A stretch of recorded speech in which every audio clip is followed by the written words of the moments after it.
The heart wall is a brilliant short-term survival mechanism, but it wasn't meant to stay there forever. Over time, those protective layers can start to block emotional connection, intuition, abundance, and even physical vitality.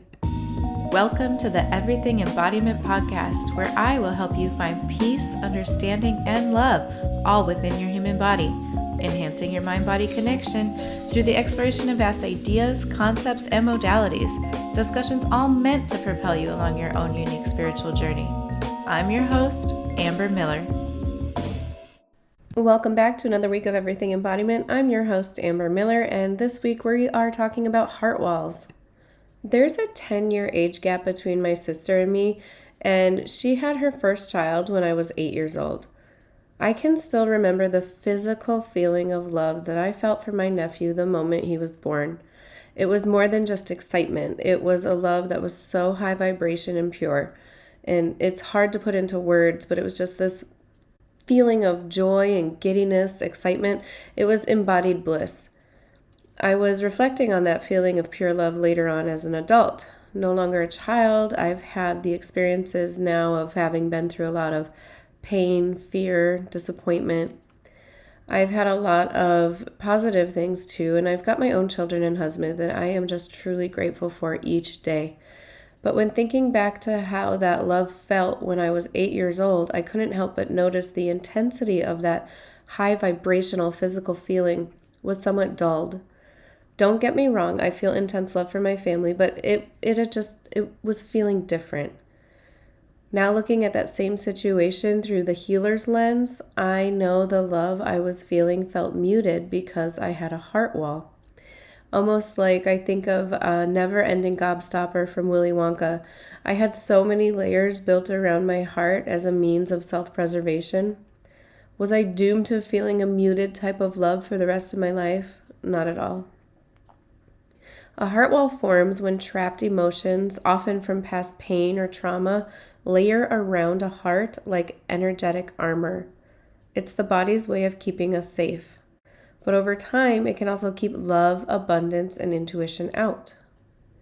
I first heard the term heart wall originally from Dr. Bradley Nelson's work with the emotion code.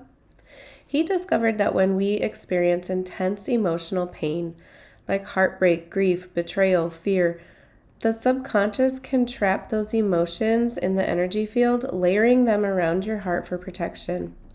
Think of it like your energy body saying, "That was too much. Let me build a little buffer so you never have to feel that again."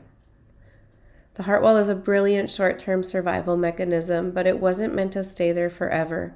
Over time, those protective layers can start to block emotional connection, intuition, abundance, and even physical vitality. Signs of a heart wall. There are emotional signs. Difficulty giving or receiving love. Feeling numb, walled off, or emotionally flat. Overgiving but rarely feeling filled up. Struggling to forgive or trust again. Feeling disconnected from joy or compassion. There are also mental or behavioral signs of a heart wall. Repeating emotional patterns or relationships. Self-sabotage when things start going well. Avoidance of vulnerability or intimacy. Feeling like you can't feel gratitude even when life is good. Overthinking feelings instead of embodying them. And lastly, the physical or energetic signs of a heart wall. A chest tightness or heaviness. Throat or heart chakra imbalance, like a lump in the throat or shallow breath. Fatigue after emotional interactions, feeling stuck in grief, anxiety, or heartbreak, or difficulty accessing intuition or clear guidance. I can remember when I first got a positive pregnancy test after a while of trying. I felt that bliss again. And it is so hard to find the words to truly describe how it felt. So when that pregnancy ultimately ended in miscarriage, devastated doesn't scratch the surface of how I felt. I went on to conceive my daughter shortly after, and this was all pre-spiritual awakening. I let fear control that whole pregnancy. Every single day I feared for the worst. I spent so much time in fear. That's why I truly crashed out when we were ready to have our next child. I really mentally prepared myself to surrender and just trust my body. So this time I even got pregnant on the first month we were trying. So again, bliss. And again, it all came crashing down when I had another miscarriage, though this time the fall was much harder. And this did lead to my spiritual awakening. I eventually picked myself up off the floor, so to speak, and was ready to try again. Before the month we ended up conceiving my son, I met with a team of healers, not really knowing what I was looking for, but wanting just an energetic boost, so to speak. And after the healing session, I remember going to my bedroom and talking out loud to my not yet conceived son. I released any pressure on him to fit my timeline. I released any pressure on my body. I surrendered, and then I surrendered more. I surrendered and I healed. Not every layer, but it was the beginning of melting away the fortress surrounding my heart. I unexpectedly started my period that night, and it was not at all time for that. I believe energetically I had shifted and released something that facilitated the cycle, and I went on to quickly get pregnant again, bliss, while while the fear of a possible miscarriage would pop in here and there. I was able to better enjoy that pregnancy and for the most part freed myself of that fear. I share those stories to show that after my first miscarriage, I know I created a heart wall to protect me from the pain of the loss. And I deprived myself opportunities of joy because of it. Looking back, I can see that my heart built those walls out of love, not punishment. The heart wall isn't the enemy, it's a loyal protector that simply doesn't realize the danger has passed. When I finally began studying energy medicine, I learned that we can thank those walls for the protection they gave us and then consciously begin to dissolve them. That's where my work evolved beyond what I first learned from the emotion code. Dr. Bradley Nelson's method opened the door by helping people recognize that trapped emotions create real energetic barriers. But I wanted to go deeper, not just to release the energy, but to reteach the body what safety feels like. So the way I guide heart wall healing today blends 3 core pillars. I used Reiki and intuitive energy work to soften the field and bring the body into the parasympathetic calm, where release happens naturally. Energy psychology and subconscious repatterning to rewire the protective programs that built those walls in the first place, and somatic and spiritual integration so the heart can open gently in a way the nervous system can actually hold.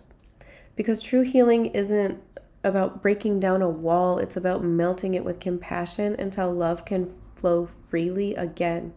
And I've watched that process change people. Clients tell me they suddenly cry again, or laugh again, or feel warmth in their chest for the first time in years. Relationships soften, creativity wakes up, the body relaxes. That's the magic of heart wall healing. You remember what it feels like to be safe in love. I've recently felt called to explore my own heart walls again. I could feel something surfacing, an old grief maybe, a layer of protection I didn't even realize was still there.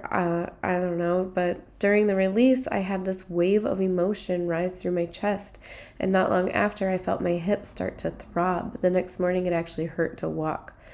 If this had happened years ago, I probably would have thought I pulled a muscle or slept wrong, but I've learned enough about energy to recognize when pain is more than physical, when it's energy moving. So the heart and root are deeply connected. The heart governs our ability to give and receive love. The root governs our ability to feel safe. And sometimes when we open the heart and release that emotional energy, that vibration travels downward looking for an outlet. If the root, our foundation, still holds fear, instability, or old trauma, that energy can get stuck there. The hip area, especially, is one of the body's most common storage sites for suppressed emotions and survival energy. So what happened for me makes perfect sense. I opened my heart, but the root wasn't ready. It wasn't fully ready to receive that new current yet. My body did exactly what it's designed to do. It drew my attention to the place that still needed grounding. That's what embodiment looks like. Sometimes healing the heart means listening to the hips, because when your heart opens, Your root has to trust that it's safe to support that expansion. The pain eased within a day, but the message stayed. The energy has to move all the way through. So if you've ever felt physical sensations after doing deep emotional work, like aching hips, heaviness in the legs, even a sense of wobbliness, it's not a setback. It's your energy reorganizing itself. The heart opens first, but the root anchors the new vibration. For me, that heart-root connection showed up loud and clear. The pain in my hip was an invitation. It was showing me exactly where I still needed to explore safety, grounding, and embodiment. So I went back to my root. I worked intentionally with black tourmaline. I used my tuning forks. I listened to root chakra frequency sound baths while driving. I always turned my seat heater on to bring awareness back to my lower body. I grounded outside. I got my bare feet on the earth and affirmed over and over, I am safe. As I deepened into that root work, I could feel things shift, not just physically, but energetically. My body felt sturdier, my energy felt calmer, and once that stability returned, I felt called to revisit my heart. That's when this happened, a release unlike anything I've ever experienced in all my years of healing. My heart wall actually apologized to me. It was as if this protective energy finally realized I didn't need guarding anymore. I felt such a profound gratitude, not just for the release, but for the years that my heart wall kept me safe when I didn't know how to protect my own energy. Afterwards, in meditation, I heard my angels so clearly. You were able to have that big of an energetic release because you did the root work first. And that makes sense. The body won't let the heart fully open until the root feels safe enough to hold what comes through. The root is what tells the heart, you're safe to expand now. That experience really reminded me why I love this work so deeply. Healing the heart isn't just bypassing pain, and I learned that the hard way. For most of my teens and 20s, I had this pattern of always preparing for the worst. I thought it was so smart. I thought if I expected disappointment, it couldn't hurt me, and if it turned out better, then it was just like a lucky bonus. It was my way of staying safe, and honestly, it did work for a while. But what I didn't realize was that I wasn't protecting myself from pain. I was blocking out the fullness of joy. Over time, I came to understand that healing isn't just guarding the heart, it's teaching the energy to move from the root where safety lives up through the heart where love expresses. When the root finally feels safe and the heart finally feels open, everything else starts to fall into place. Intuition, abundance, purpose, peace. That's the kind of alignment I want for you too. If you've been feeling called to release your own layers of protection, I'm hosting a live Heart Wall Healing Circle on October 29th at 1 p.m. Pacific. Together, we'll soften the energetic armor around your heart, clear trapped emotions, and re-anchor safety into the root so you can finally feel open, grounded, and whole. It's only $11.11. It's a small, intimate group, and you'll also get the replay so you can revisit the activation anytime you need it. You can save your spot at everythingembodiment.com and check out the upcoming events tab. And if listening today lit something up inside you, if you felt that spark that says, I want to learn to do this kind of work for myself and others, then I'd love to invite you into my Embodiment and Energy Intuition training. It's my signature 8-week or self-paced certification where I teach you how to blend energy healing, intuitive development, subconscious repatterning, and embodiment practices to become a grounded, heart-led healer. But before you ever hold space for someone else, this journey begins with you. You'll move through powerful self-discovery work, exploring your astrology, human design, and life patterns to understand your unique energetic blueprint and natural healing style. From there, you'll learn to clear your own energy, build energetic boundaries, and develop intuitive confidence so that when you do serve others, you do it from overflow, not depletion. You're not just learning techniques, you're learning to become the embodiment of your work, grounded, intuitive, and fully connected to your purpose. Whether you're here to heal your own heart or step into your role as healer, this is your invitation. The walls are ready to come down. Your energy already knows the way home. So again, if today's episode spoke to you, the best way to support this work is simple. like, follow, share, leave quick review wherever you listen. I've really felt called to grow Everything Embodiment through this podcast itself, not through algorithms or endless posting, but through real connection. Every follow, every review, every time you share an episode with a friend who needs it, it truly helps this message reach more hearts. I'm not saying no to social media forever. I've just been guided to take a big step back and focus on the energy that feels most aligned right now. So if you want to help me grow this podcast organically, your engagement means more than you know.